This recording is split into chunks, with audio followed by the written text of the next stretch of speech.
Hello, everyone. I'm just going to wait for people to get in before I get started.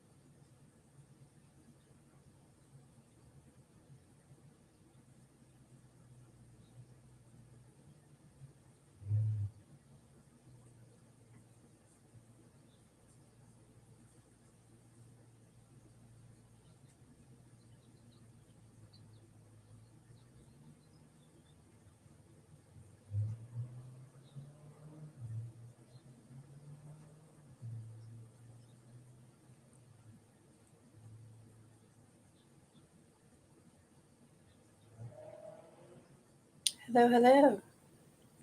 Sorry, I have to share this link in a million places, but if you are watching, go ahead and comment with where you are watching from, what city or state, if you don't want to be too specific.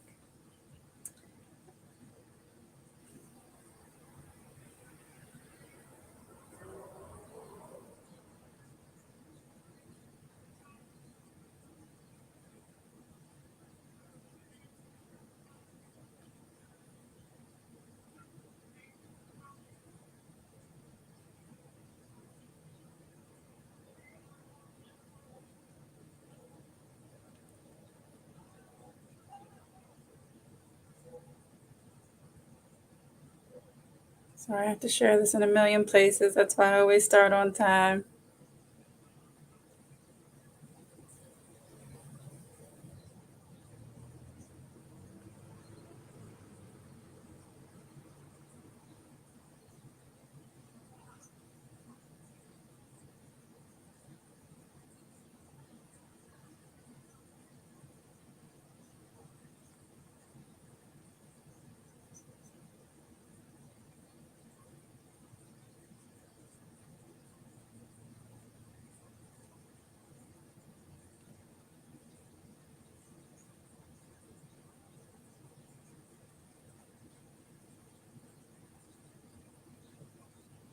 Hi, Miss Roxanne. How are you? You're in Massachusetts. Okay. You're up there in the that's like seafood territory to me. I want to go there just for the seafood one day. I've heard it's a lot different up there. I live in Ohio. I'm like pretty landlocked except for like Lake Erie and stuff. We don't we don't go up there for seafood. So one day I want to go somewhere and have some fresh seafood. We got a few other people in here. Where are we from?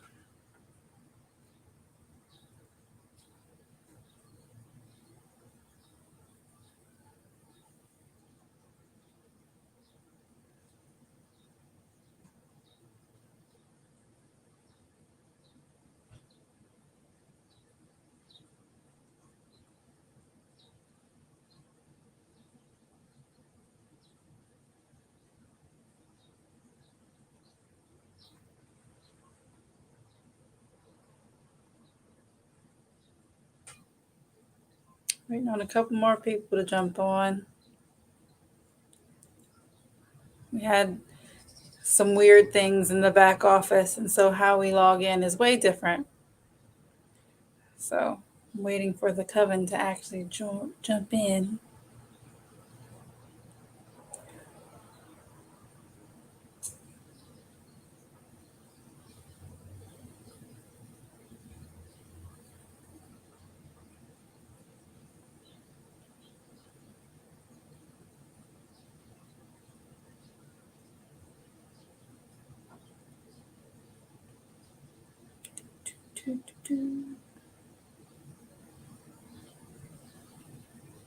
Oops.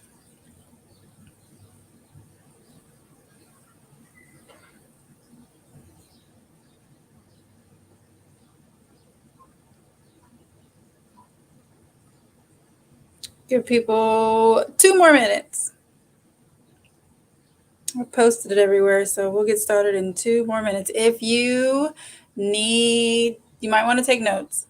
There is kind of a lot. I'm going to be giving some correspondences to the tarot cards. So if you need to grab a pen and paper, do that. Or something to write with. Or if you can open a note on your phone, something. But you are definitely going to want to write some of this down.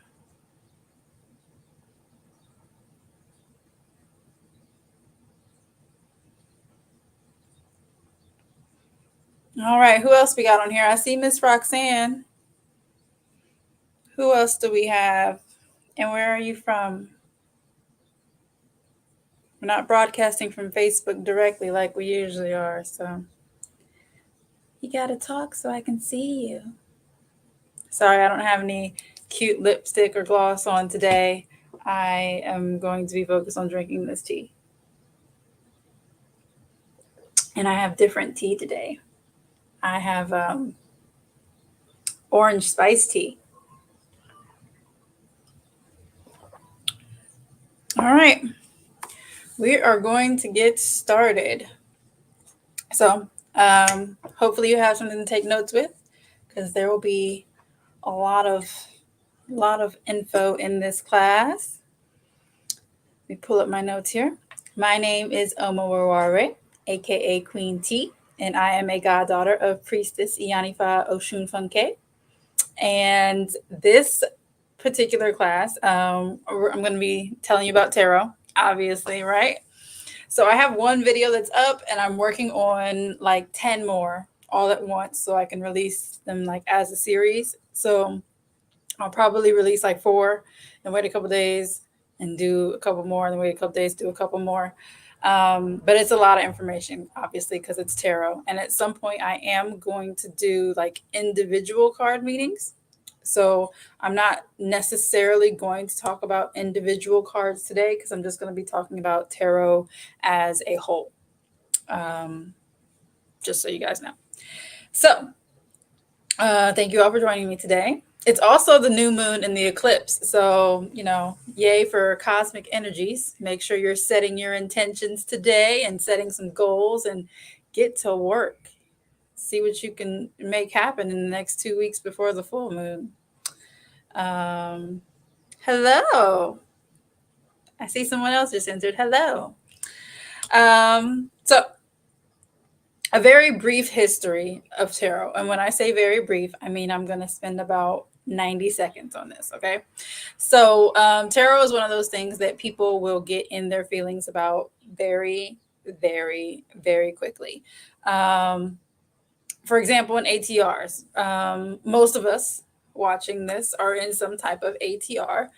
And I would strongly advise, hello, Satari, Self-Care Institute. I would strongly advise you not to assume or claim that you are speaking to any deity through tarot.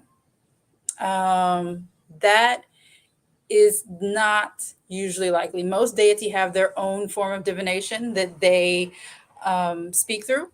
If you're talking about like Orisa or Loa, there's, cowries, there's bones, other ways to speak to them that are not OB. If you have those, there are some much more complicated ones that you will definitely have to be in the life and in the culture in order to learn, because it's not something you're going to learn on the internet ever, ever. So, and I would also tread very lightly when trying to invoke or work with any type of deity.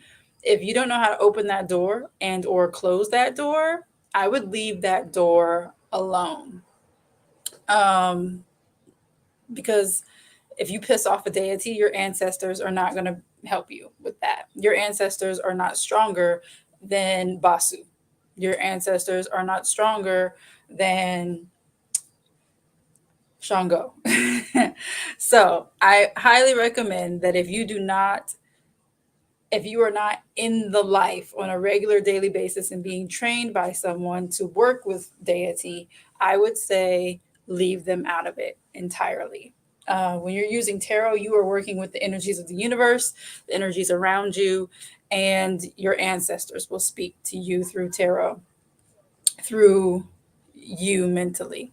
They're not going to manipulate which card pops out unless the card itself pops out. So that is one thing I will say, that if a card pops out at you while you're shuffling, you need to read that card. That's a little tippy tip. That wasn't in my notes, but it came out. Um, and do not let Rabbi Google fool you and get you caught slipping and get you in trouble with some form of deity because you open a door you can't close. Um, so back to tarot itself. In Europe, there is evidence that's being used as early as the late 1300s, which is the 14th century. Um, and it was just a card game. It wasn't used for divination purposes. They weren't using it to talk about their lives or figure out the next thing. They were literally just using it as a card game. But before that, there is evidence that it may have actually originated in Egypt. There is, if you've ever heard of the Book of Thoth, it's actually mentioned loosely, so to speak, in the Book of Thoth. And there's actually a deck. There's a few decks that use the imagery from the book, but the first deck that was created was 1789 by some wonderful man who thought it was a great idea. He wanted to use that imagery. He made a deck, and he put a bunch of non-Egyptians in it. I'll say it like that. A bunch of non-Egyptians. So obviously that was, manipulated in a way that suited his needs and interests, right? And that's pretty much how all the decks are. Whoever created the deck, it's based on their interpretation.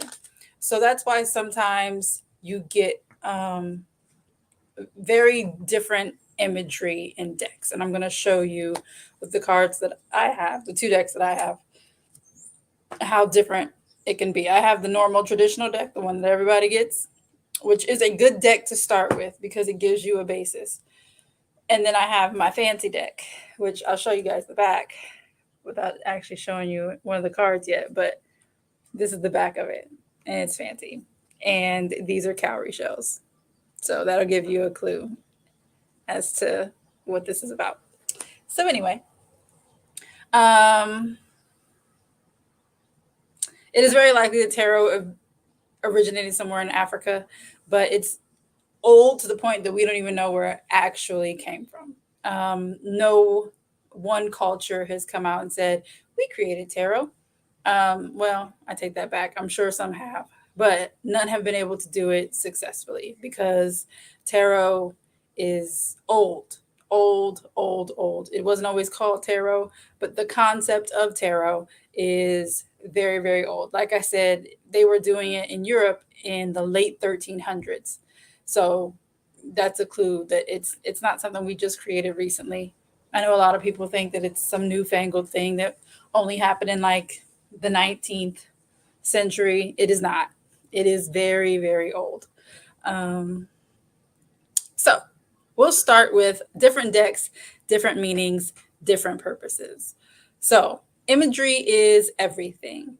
My second deck, my fancy deck, is filled with imagery that I can identify with, which is why it made it easier for me to learn. The book is also very detailed, so there isn't much to think about. The small booklet that comes with the original deck, this is like, there's barely any explanations in here. Like you get a little bit of words and that's it. And the other one, I'll show you kind of an example that I'll bring up later. I'm actually going to read this to you guys later. That's just one of the pages. And that's a bigger image of the card itself. And wrong direction. That's like the detailed synopsis of the card and the details in it. So this other deck really gives you a lot more information, and it really helps you learn it in a different way. Okay. So the deck that you get, you really want to make sure that you can understand the imagery. Like I said, everyone should get the regular deck, right? We all know what deck this is. I don't really even have to explain that. We all know what this is. Everybody should get this, and everybody should learn this deck. But then you do need at least one other deck that you feel super comfortable with imagery wise, and use that for a completely different purpose, which leads me to my next one, purpose. Um, so my regular deck, this one, I use this deck for assignments in the coven. We have a weekly forecast. I use that deck. I use this for like general things. If I'm reading for someone else and this person is not really of African descent, or this person is not part of one of our ATRs, I will likely read from this deck. If they're not asking me something very specific that I am answering, if it's just like a general reading, I'm going to use this deck. Okay. If I have a very specific question, like when I first got this other deck, my fancy deck, let me pick another card that can show up on camera because these are kind of dark. Ooh, I like this card. Yeah, I'm going to show you this card. This is the Four of Cups, by the way. When I got this deck, this was actually one of the cards that popped up. After I did my deck interview, which we'll go over, I did my first reading with it, and it was for a very specific thing. And so this deck comes with its own spread that, if you're asking a question, this spread will tell you your blessings, the things that will kind of like not really hurt you, but things that you're going to have to overcome. It'll give you ways to overcome those things. And then a reward, essentially, what will happen if you follow the steps given in order to overcome those things that you need to overcome to get your blessings. And you end up picking 5 total cards with that. But I've used that for very specific things, and I've been very specifically told to follow very specific steps.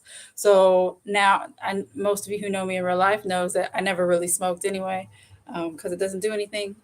And I don't really drink because it doesn't do anything, but I've actually stopped altogether. So with the exception of ceremonial purposes, when we have to blow tobacco smoke on herbs, or, during different levels of ceremony where we have to take a shot of gin or some type of alcohol or whatever, that's the only time that I drink now, because I was very specifically told to avoid those things in day-to-day social interactions to get the things that I want.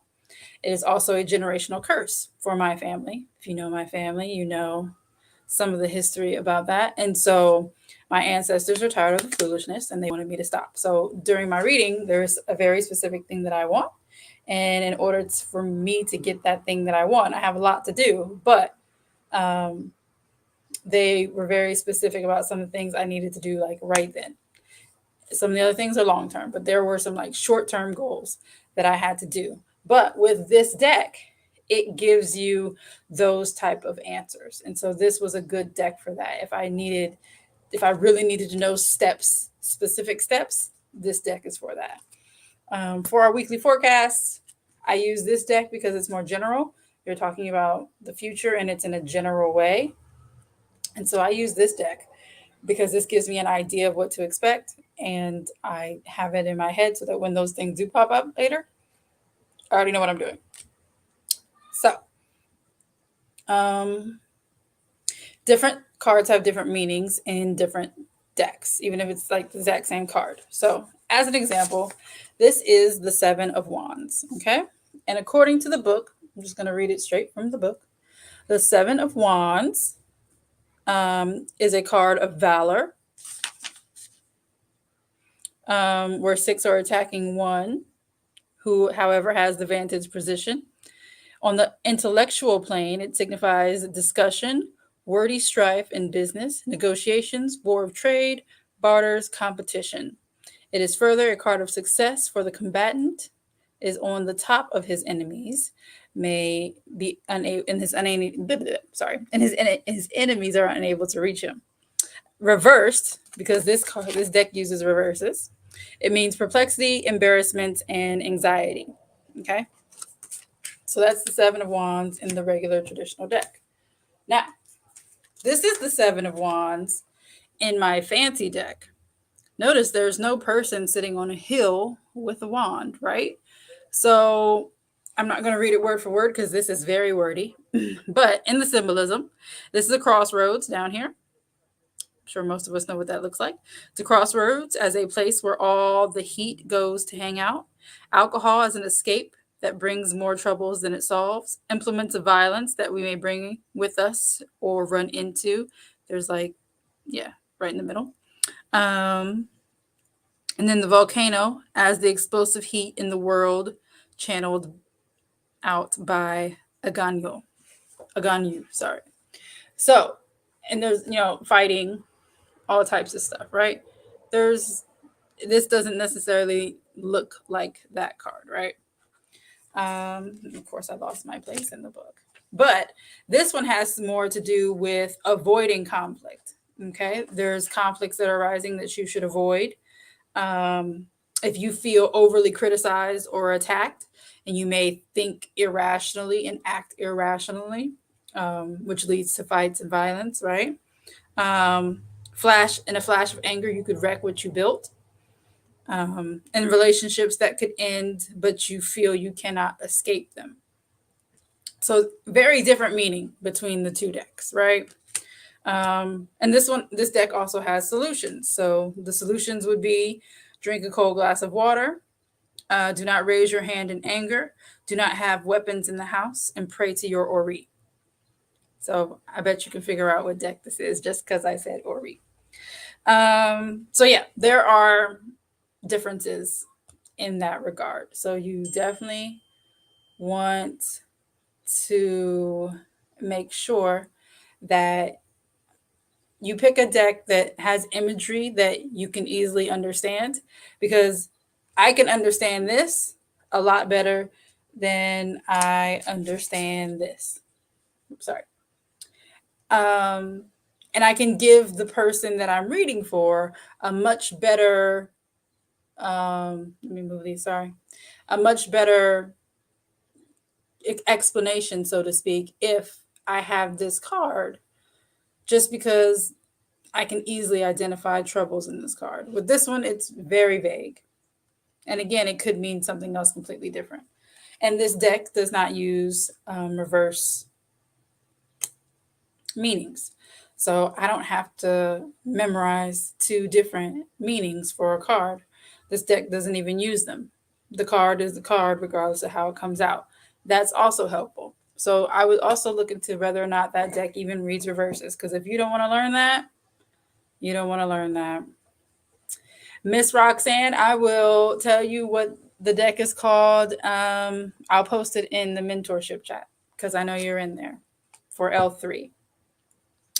Okay, so moving on and away from imagery and the decks themselves. So, like I said, how to pick a deck, it's really a personal choice. Definitely get this one.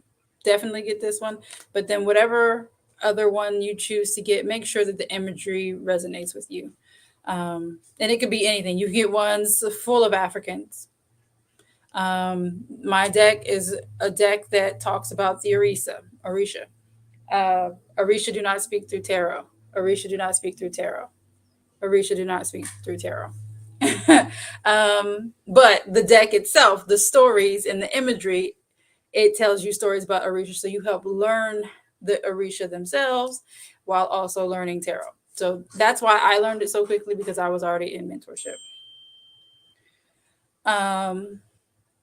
There's some that have, a wider like mix of people. There's some that have like Asians and white people and black people all in them as one.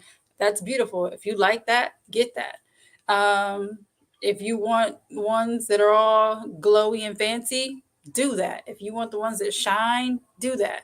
Pick ones that you like, because you are going to have to use this deck a lot, and you want to make sure that you like the deck and understand the deck.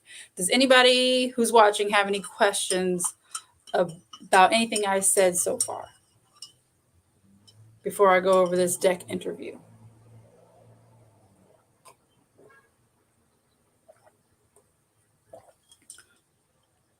Yes, Arisha, speak through Odoo.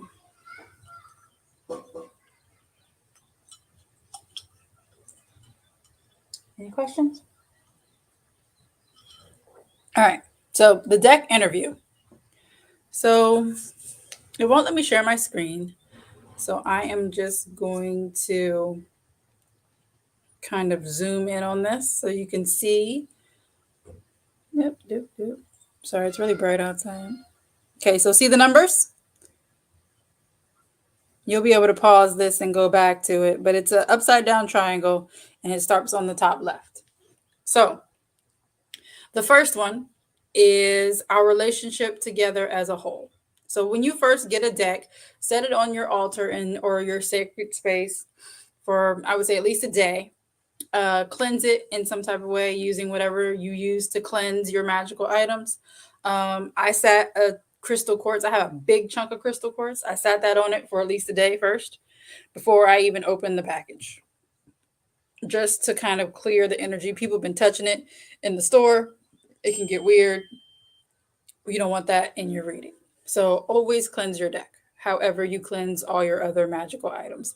If you have an altar, definitely let it sit on your altar, because you want your ancestors to put their ashe into it so that they are speaking through it. I actually keep mine stored on my altar when I'm not using it or teaching a class so that my ancestors really, really get into my deck. The Love Goddess recommended last night that if you get a new deck, get two. Keep one on the altar so that your ancestors learn the deck, and then use the other one. So I thought that was a great idea. I'm going to do that if I get another deck and it's not $11 million, because the one I want is like $70. But anyway, so this deck interview. First card, top left, is about your relationship together as a whole. Okay. The second card is going to be how you will work together. The third card is an important aspect of your personality.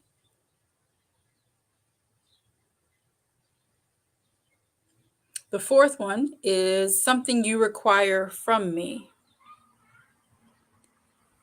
The fifth one is something I can expect from you. And there's something I can expect from you is something you can expect from the deck. Something you require of me is something the deck will require of you. And number 6 is a message you'd like to give me. So I actually did this. I didn't do this with my first one because I didn't know to. But I did do this with my other deck. And instantly, the first real reading I did after this deck interview made so much sense. And every one I've ever done with this one made so much sense because I created that bond with the deck before I ever used it. So definitely do that. And I'll go over this one more time in case you're writing. The first card is our relationship together as a whole. The second card is how we will work together. The third card is an important aspect of your personality. The fourth card is something you require from me. The fifth card is something I can expect from you. And the sixth card is a message you'd like to give me. You only need to do this once, but it's a good reference to have. So let's talk about some of the cards themselves. I'm going to try to keep this a short class. It never works out. Not the live ones anyway. So, major arcana and minor arcana. So the major arcana are these cards. I love the Magician. I really, really like that card. That's these cards: the Magician, the High Priestess, not the Queen of Wands, the Tower, which most people don't like this card, but this card is not as bad as it seems. Temperance. These are all major arcana cards. These are big messages, deep meanings, bigger picture type situations. Depending upon the spread, like if you're using this particular deck in this book, it gives you a Celtic cross spread at the back. It's 10 cards, and you want the 10th card to be, let me see, can you guys see? There we go, kind of. That's the 10th one right there. And you want that card to be a major arcana card or a trump card. Those are also called trump cards. So you want that to be, because that's supposed to be like the summation of the entire reading, right? With the minor arcana cards, they are like smaller details of a bigger picture. So they're still important, but they're like fine tuning everything. See, hey love, I like your energy. I'm a Pisces and live in Massachusetts. We have a lot of Massachusetts people on here. Hello, Massachusetts. I have a friend. I don't know if she's watching. She just had a baby, but she lives over in that part. And one day I'm going to go visit her because she's amazing. And she just had a baby. You know how I feel about little kids. So, and it's her first one. And she's so cute. But anyway, so yeah, that's really the difference between major and minor arcana. Nothing like groundbreaking. Just one is bigger picture, one is just small details of big picture. So I'm going to go over some of the correspondences for the suits, not necessarily the individual cards. So if you have a pen and paper, you're going to want to write all these down. So I'm going to do it by element because it was just easier to organize it that way. So the element of fire, wands, which there's different decks that use different terminology. So wands, sticks, and batons are all the same. Okay. And the element of fire represents wands, sticks, and batons. It also represents the knights. So all of the knights. The emperor, strength, wheel of fortune, temperance, the tower, the sun, and judgment. So the kind of basic energies of these cards is energy, authority, action, anger, and strength. Energy, authority, action, anger, and strength. The chakra is the solar plexus. The planets are Mars, Jupiter, and the Sun, and Pluto. The signs are Aries, Leo, and Sagittarius, which is my entire household, by the way. Yes, I have 2 Aries children. I'm a Leo, and my boyfriend is a Sagittarius. And somehow we all get along very well. My small person is special, but we all love each other and we all get along a lot. Absolutely crazy. I know. Absolutely crazy. So, the colors are red and orange. The direction is south, and the gender energy is masculine. Hello, there's a Capricorn in the comments. Hello. All right. So, Earth. Earth is coins, which is also known as pentacles or discs, depending upon your deck. So coins, pentacles, discs, all the same. It's also represented by the pages, all of the pages. It is also represented by the Empress, the Hierophant, the Hermit, the devil, world comfort. I'm sorry, and the world. Um, and even in this deck, this is a deck based on the Orisha. And in Ifa, there is no devil, but there is still a devil card. Um, and the devil card actually isn't as bad as you would think either. Um, it means, yeah, it's not as bad as you would think. All these cards can mean good things. Some people see cards and like they hate them, um, but all the cards can have a positive meaning, especially depending upon where they fall in the reading. So anyway, so this energy is of comfort, grounding, safety, physicality, and materiality, which is like money, um, kind of like abundance, excess in a way. Trying to think of another descriptive word for that, but you guys get it. Usually, when you see pentacles or coins, you know that that's a card about usually about finances, something like that. It is the represented with the root chakra.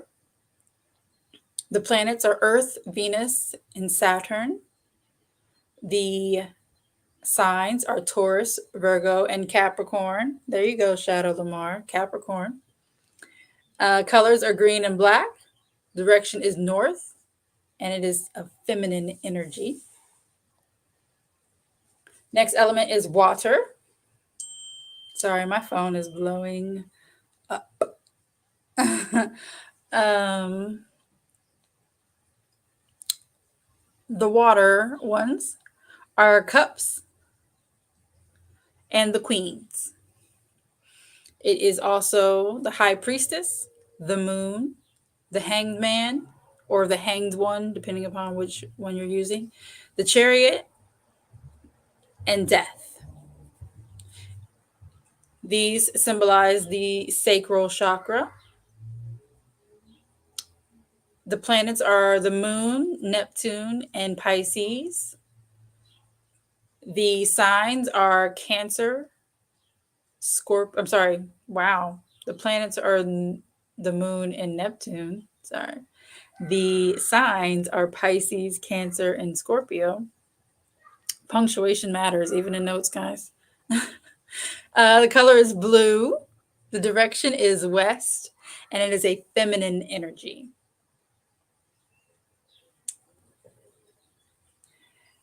And the last element is air. So this is swords and all of the kings, also represented with the Fool, the Magician, Lovers, Justice, and the Star card.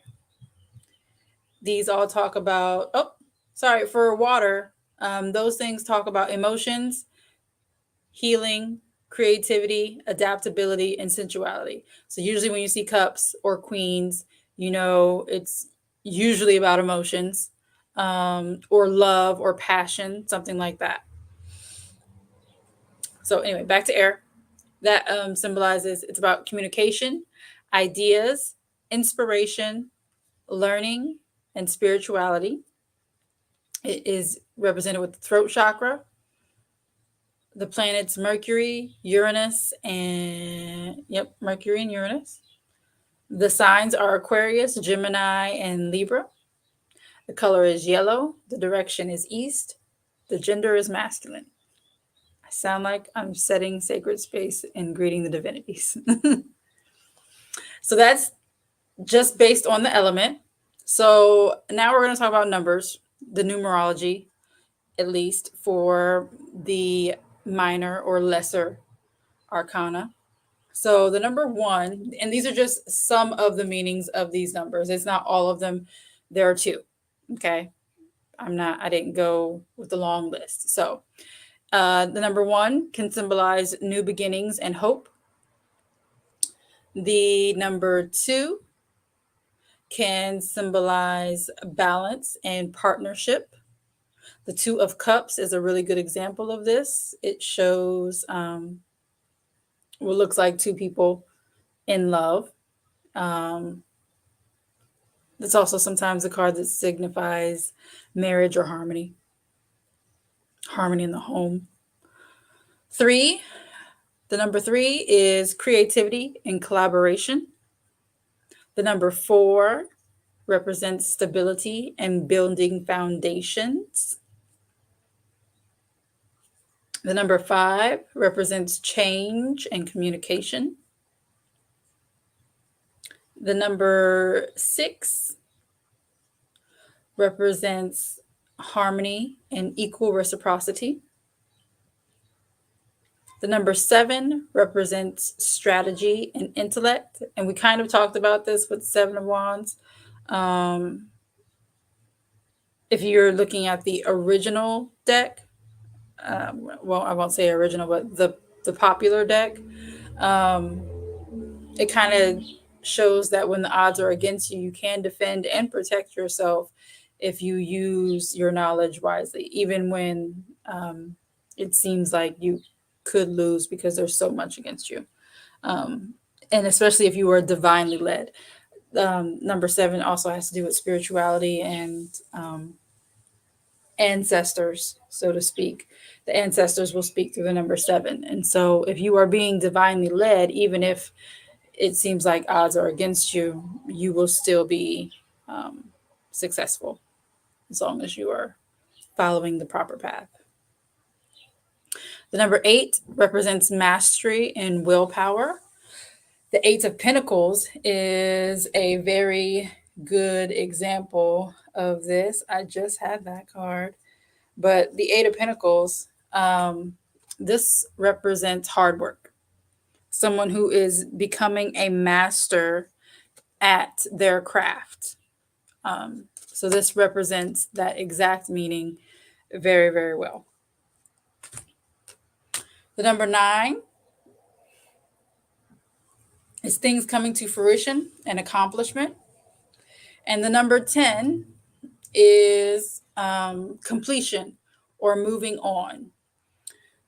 And the Ten of Swords exemplifies this, even though it looks like a terrible, horrible card, because it usually involves someone laying face down, or at least laying down with 10 swords in their back.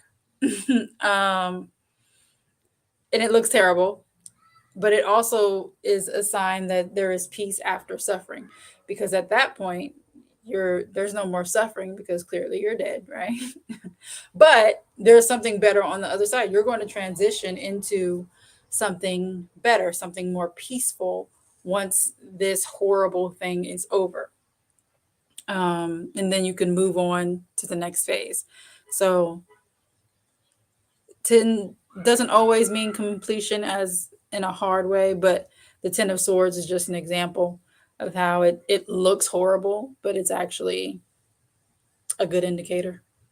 Unknown cards. So this was a question when I asked if anybody had questions. This was posted on my Instagram about unknown cards. So in this particular description, it's a card with a crystal ball, and it just says unknown. It's not part of the major arcana. It's not part of the minor arcana. It's not numbered at all. It's just known as an unknown card.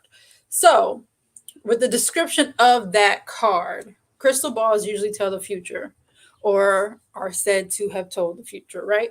So my interpretation of that particular card would be that there's too much going on. Sometimes there's so much energy around a particular situation that it can easily go too many different ways. And so there's no way to dictate how that particular situation will turn out. So you would need to look at the other cards in the reading to see maybe where that will lead you. So there's that. Personal rituals before readings. So when I first started, I would just like sit and pray for a second because I didn't know what the hell to do. So I would just like sit and like meditate quietly for a second with the cards in my hand.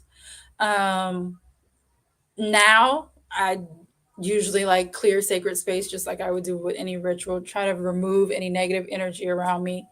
I I try to be in a room by myself. If my kids are at my house and not with their dad, I will usually go into another room where they are not, so that their weird child energy doesn't affect um, my reading or my thought process. Or because if there's too much going on, I can't process the cards and they don't make sense. As soon as I go to another room, boom. So definitely you want to do it in a quiet space. Set some type of sacred space, if you can, even if it's just sitting quietly for a few moments before you start shuffling and all that, just to get your mind together. um, some people pray beforehand. It's really up to you. But over time I have learned to chill out and not try to do anything else while I'm doing a reading. um, so, reading for yourself and others. So, the best way to do this is just keep it honest. Ask questions of the person or yourself for understanding. So, if you're reading for another person and you set down the magician, this card you don't really have to ask any questions about. This card usually means that you have everything that you need at your disposal. You just have to use it properly. Okay? You have infinite wisdom, you have infinite ability, you have all the things that you require. Notice in this card that there is a symbol of every suit in this card. There is a pentacle, there is a cup, there is a sword, and there is a wand on that table.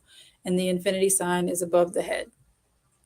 And there's also signs of nature around. So this could be a connection to the divine, a connection with nature, a connection with all things in order to make things happen. Manifestation, if you will, right?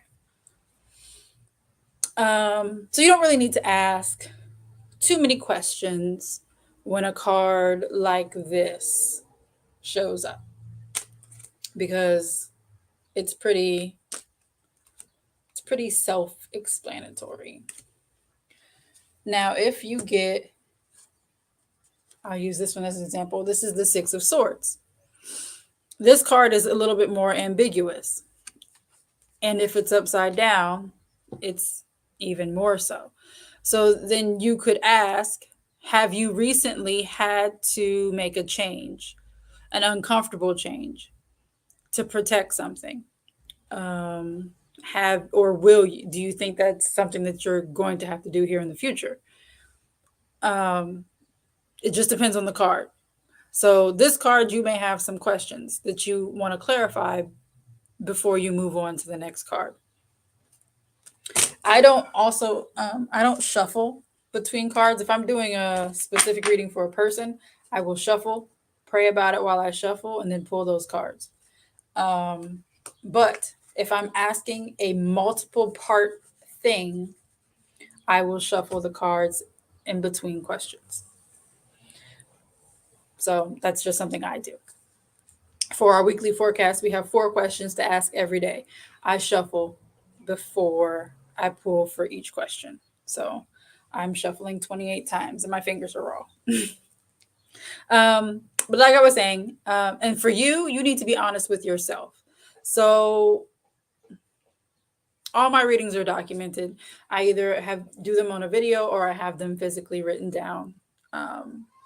Or typed in some type of way. So every reading I've ever done, I have a record where I can go back and see what cards I pulled and my interpretation of the time of that reading. And in some cases, once I learned how to divine, I divined to make sure that my reading was in alignment with what my ancestors or the energies around me wanted. And if it wasn't, I figured out what I needed to change to make sure it was accurate.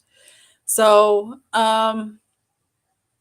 sometimes you have to really be honest about yourself, especially if you're reading with your ancestors. They will definitely come for you when you are least prepared for it.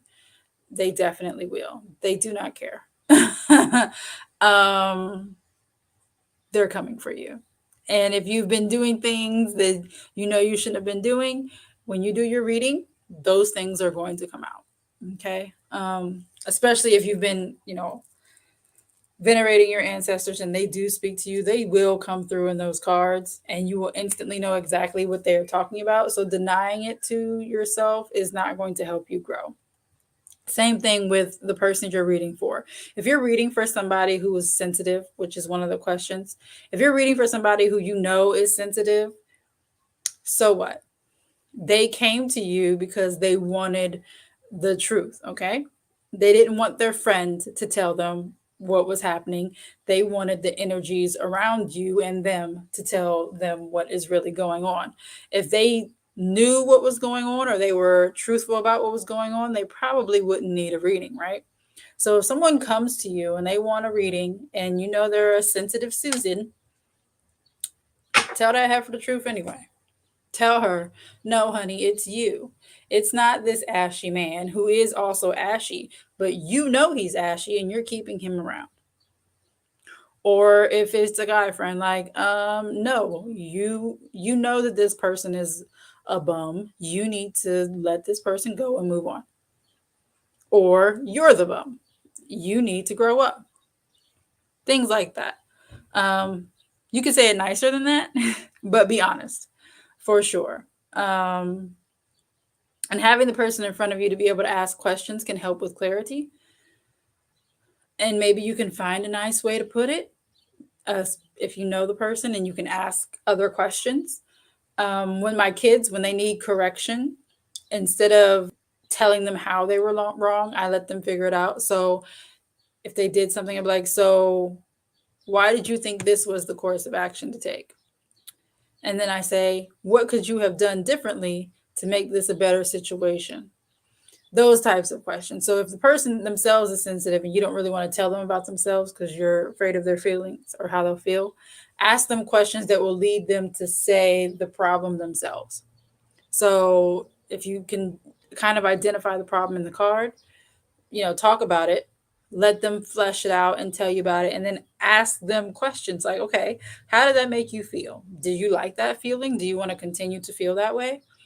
Or do you want to do something to change it? Say it like that, and they may be a little bit more receptive to the fact that you are reading them for filth because it happens. Um, White lies don't hurt, but they definitely slow progress and growth. So I would just be on the lookout for being too kind in situations where you are purposely being asked for advice or solutions or trying to find the problem. You don't want to be too positive and nice and flowery because that's not actually going to help them. And your goal is to help them. Ultimately, that is your goal. Um, so this is not a complete guide at all. I'm at 53 minutes. Not a complete guide at all. I am going to be going more in depth in the videos that I post about everything that I just talked about. So be on the lookout for those. Make sure you are subscribed to the channel so you can see those. I don't post them all the time. I'll post like one or two, but there will be at least 10 in this series just to start off with. And then I am going to go and do individual card meetings. So there will be there'll be probably 300 videos in this series when I'm done. Tarot is a big deal. So I'm going to spend some time on that one. Other than individual card meetings, what questions do you have? And I saw some questions, so I'm going to read through the old questions first to make sure I don't skip anything. But please type your questions in the comments and then I will read them.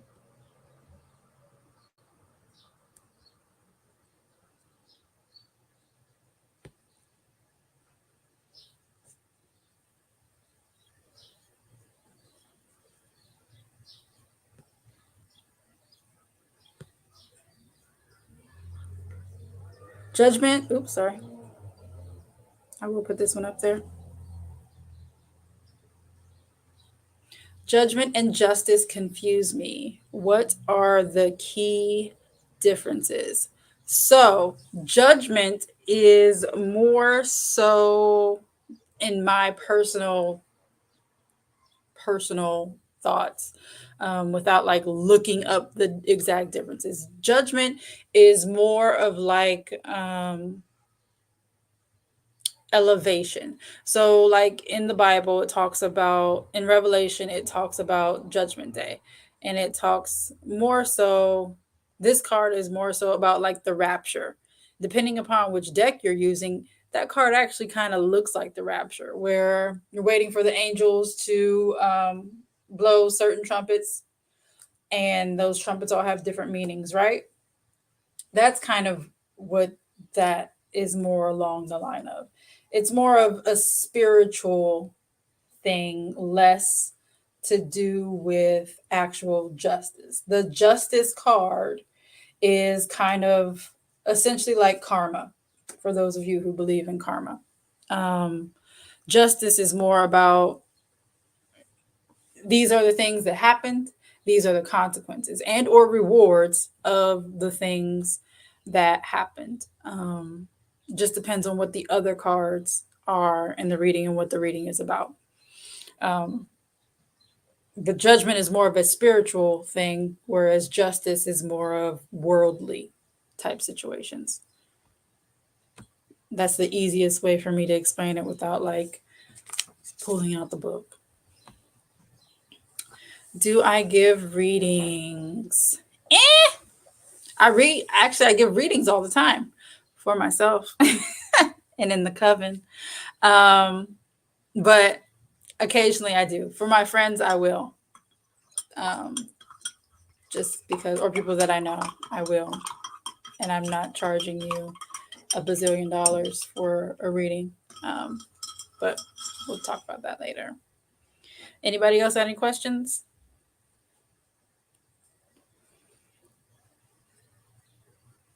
I don't see anything popping up. Let me make sure I'm at the bottom.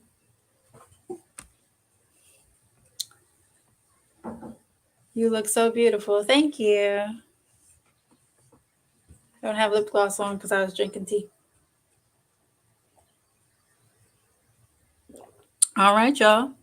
If there is no questions, thank you so much for joining me. Can you go over again the question to ask with a new deck? I sure will. I will pull that up.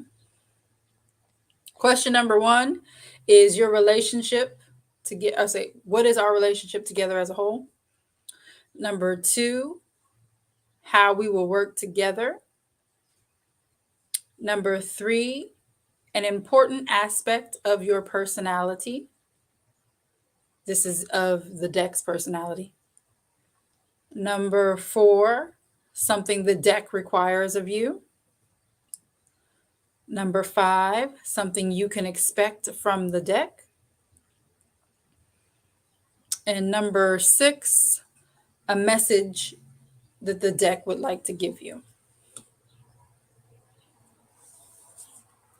And this will be immediately available for playback. So if you have any questions about something I specifically already said, go ahead and you can rewatch it and you'll have your answers. And like I said, watch the channel and I will be posting more in-depth videos about everything I talked about and some more stuff. So, all right. Thank you guys for coming and watch. I know it was a little bit different setup than usual, but thank you so much for watching. If you are interested in starting your spiritual journey or would like more information, click the link in the description of this video. It will take you to a site where it'll have links to the YouTube videos. It'll have a link to our Coven's Facebook page, a link to an Ancestral Life Path reading if you have not yet had one, and a couple other things are on there as well. So I love you guys. Thank you so much for joining me. Cash App is scrolling at the bottom for love donations if you're feeling oh so froggy. And shout out to everybody at the last one who gave love donations. Y'all gave a lot of love donations. Hi, Golden Sun Goddess. I was wondering if you were on here.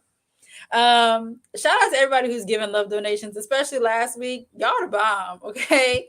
Because that was lovely. That was great. Shout out to y'all. I appreciate that so much because baby, getting ready for this Allah ritual and our cleanse and all the other things that we're doing in the coven and hand of Ephah coming up this summer. I needed that. Thank you so much. Love you so much. So thank you guys for joining me. I'm gonna go ahead and end this video before Ia kills me because I just hit an hour. So thank you so much. And remember, keep your head so high you don't even see the haters. Peace. Bye. Bye y'all. Bye y'all.